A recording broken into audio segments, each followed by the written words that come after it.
I've been trying to make a follow-up video for the first Scruffy one, but it just hasn't been going well. So I'm trying to make a less detailed version of that and tell you all about Scruffy here. The rainy season has started here on the wet side of Washington, so I decided to recreate the homeless shelter used by Hey You and Lucky before they came inside. I put a place for him to sleep on one side and a place to eat on the other, and put it back at the back of the house in the overgrown garden.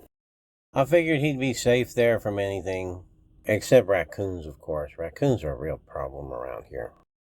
I'm also working on getting him to eat on the deck to make it easier for Mrs. Grumpy to feed him. She has trouble with the uneven ground at the back. Most days when I get home from work, I go out there and he's waiting for me, in desperate need of some loving. On sunny days, he's sleeping on the roof of our little tough shed, where it's nice and warm.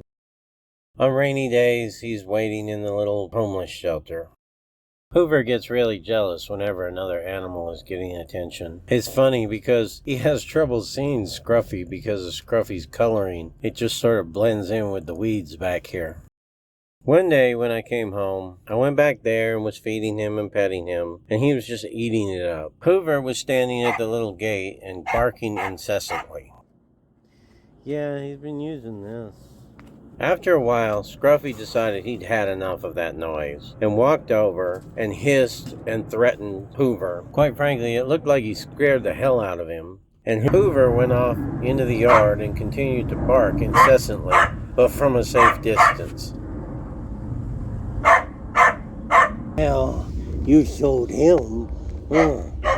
You showed him. One day, Mitzi got in the window and noticed him back there and spent an hour just staring at him. She actually fell asleep while sitting there staring at him. She seemed okay with him. We'll see more when he gets on the porch because she likes to sit in that window even more. He hasn't been using the little bed we've given him. So now my plans are to build something a little closer to the side of the house where Mrs. Grumpy to feed him, and give him a heating pad and a warm place to sleep, and try to teach him to use it. Because on the really cold days, it's obvious he's getting very cold. And we need to get him somewhere that's a little warmer than wherever it is he's sleeping now. That's about all I have for today. My plans for the future are to get him set up with a different house, get him to eat on the deck, and maybe get him to where he meets Mitzi and Lucky and see how that goes. I don't really expect it to go well, but we'll see. So like, subscribe, comment, send this out to all your friends, and all that YouTube stuff. I'll try to be a little quicker about the next video, but a lot has happened since I first filmed this one, so it's complicated.